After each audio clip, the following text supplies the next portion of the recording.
Şu axbaratlarda mesela şu dünyada bo'layotgan har xil urush shu yaqinqi yillardagi har xil krizislar Sharq Turkiston davosida shu yaqinqi yillarda mesela Ukrayna urushi yoki G'azzadagi masalalar desak biroz keyniga tatqandek ko'rinishni his qilalaymiz endi. Burilib ketayotgandek. Ammo shunday bir sharoitda mayli axborotchilar bo'lsin, mayli tashkilotlar bo'lsin, bu Sharq Turkiston masalasini davomli mediada shu davlatlar, qaysi davlatlarda kun tartibda tutib turish uchun masalan nimalarni qilishga ehtiyoj bor sizga? Qilishimiz to'g'ri keldi. Abay dedim qo'y, 15 yillik axborotchilik hayotimda, ilgirki 15 yilda xuddi dunyo bizdan xabarsizlikchi, Uyg'ur kim deb so'rasimi, ko'chada ketayotgan odam Mındal sorusunuz cevap veremeydiğen haletdi. Hem de şu vaxtada nurgulluğun, bedel töylegen şehitlerimiz battı. Şu davası yapıdı tonulgan davagarlarımız battı. Ama Uygur kim desiniz, koçada veya ki yarkandak bir yerde bildiğin adam pek azdı. Hem bunun her xil sebepleri var. Elbette Xitay çigirni taqvağın üçün üyek sayıya çıkıramıydı, tədqiqatçı, jurnalistlarımı kıramıydı, vatanımızdan xalqlarımı ixtiyarı sayahat qilib chet chiqib o'zini tanıtamaydı. Ama shundoq sharoitdimi? Endi bak uzun bir davr biz bak dunyoga tunuqsiz qoldiqchu. Endi shu lagerlarni rasmiy qurib Xitoy hukumatining oxirgi bir nima deymiz tadbir sifatida shu Sharq Turkistonni umuman to'liq ishg'ol qilib Uyg'urlarni yo'qotish siyosati bo'lgan bu Uyg'ur erkiy qirg'inchiligini olib berishi bilan biz fokus noktası bulduk yani medyalarning. Bizning ovozimiz ilgirkidan bakarak yuqori chiqdi. Va jon halqig'imga yetganda, ishtimi tomdan sakraganda butun hamda Uyg'urlar hech qachon vatanim, xalqim deb chet ellarda uzun yil yashasimi, Sharq Turkiston bayrog'idanmi cho'chib yashaydigan Uyg'urlardan tortib bu yerda mustaqilchi bo'lib ketdik. Bu bir cho'ng natija menga nisbatan men muxbirlik hayotimda jiq uchurdimchi. Masalan, ba'zi yig'inlarga kirgan odamlarni suratga tasaq, o'zini olib qochadigan, bayroqlarni ilib itinglar deb jidal qiladigan, unda masala bakchiq yuz bergan ilgari. Hatta xeyli o'qimishli, xeyli hurmatga sazovor insonlarmi Erkin Asiya Radyosu'da aşı yig'inlarga qatnashib qolgan bir salohiyatlar ko'rinishni faqat xohlamaydi. Ama lekin bu şu erkek qirg'inchilikdan keyin deseniz bu odamlarning hammasida o'zgarish bo'ldi. Birdillam şu oxirgi bir paytga kelganligini his qildi. O'zining kuchini chiqarmasa bu Sharq Turkistonga mustaqillikni ochiq oshkora davron qilsa qo'ldan ketadiganini bu vatanning, bu millatning tugaydiganini aniq his qilib yetdi. Dedim o mayli kim bo'lishdan qat'iy nazar Uyg'urlar bo'lsa qalbida bir vatan bor baribir. Shuning uchun bularning hammasini o'yg'atdi. Bundaqcha aytganda, bexaslik qilmay deb noyat o'zini ayab pardining orqada ish qilayotganlarni oldiga chiqaladi. Menimcha bu bakcho'ng bir utuqchu. Bakcho'ng bir utuq demakchi hamma odamning maydonini yaxshi bilib oldik. Shuning uchun bu bir taraqqiyot menimcha. Hamda bu zulm qancha uzun so'zildi, men hech nima dalamayman, siz hech nima dalamaysiz. Bo'pmi bugungi dunyo vaziyatida bir mezgillik Uyg'urlarningki vaziyati diqqat tatgan bilan uni ulinibla siz degandek Ukraina masalasi bir qitim mediada cho'kishni hosil qilgan bo'lsa, keyinda yuz bergan bu Falastin masalasi, amdilikda Iroq masalasi chiqdi. Shunga o'xshash bu dünyada her xil zulümler, her xil urushlar davomlashib bordi. Partlab bordi. Bu yer shari xili cho'ng bir oila, xili cho'ng bir uy.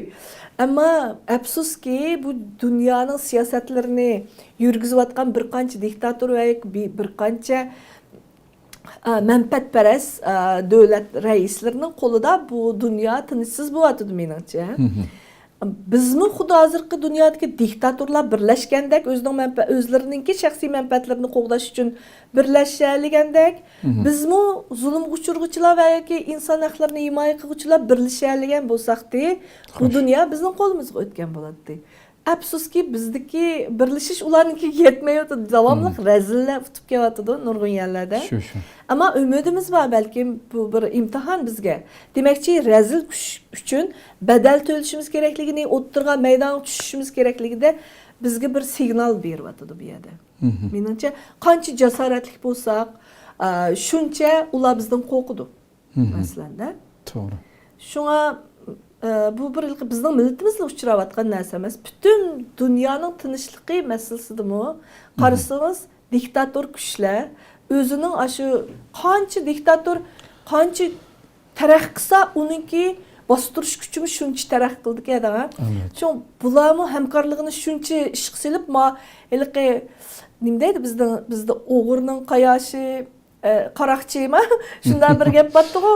Shunga o'xshash ularningki bir-birini bakarak tushundigandek.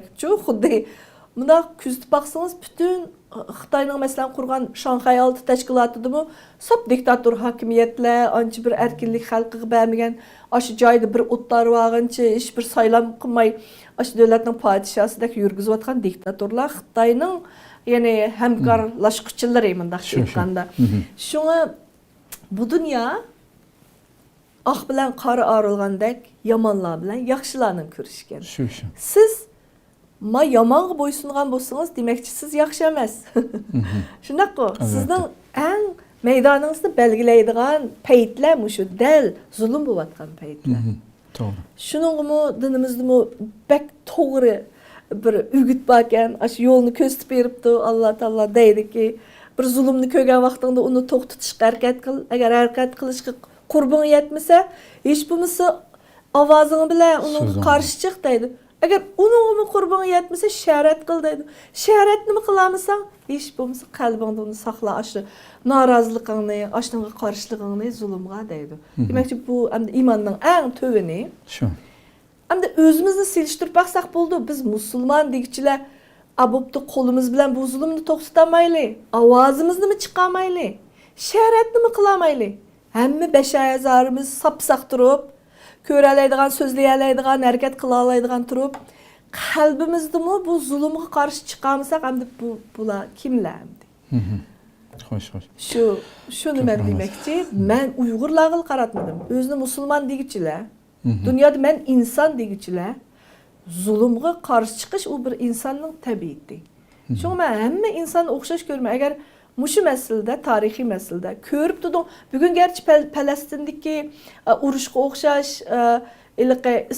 Isroilning tushayotgan bombalarda Xitoyning bombalari bizga tushmagan bo'lsa-mu, urush portlashlar unchalik medialarda ko'rilmagan bo'lsa-mu, o'xshash qirg'inchilik uchrayotganimizni, jimmida o'ltirilayotganligimizni, ovozsiz yo'qotilayotganligini bu millatning medialar orqali hozirgacha biz shuncha badallarni to'lab anglatgan xabarlarimizdan talto'kis bilib bo'ldi. Bilib bo'ldi. Hech qanday zulmni yana bir zulmga selishtirmaslik kerak.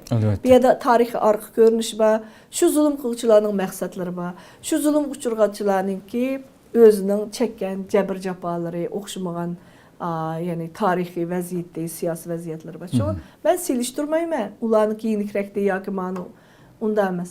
Hozirgi reallik shuki, insonlar ko'giniga bekarak ishindik. Xo'sh. Shu biz ko'rsatishga tirishimiz kerak davomli. Bizmi ko'rsatishga qo'limizdan kelishicha hikoyalarimizni anlatishga jasorat ko'rsatishimiz kerak menimcha. To'g'ri deysiz.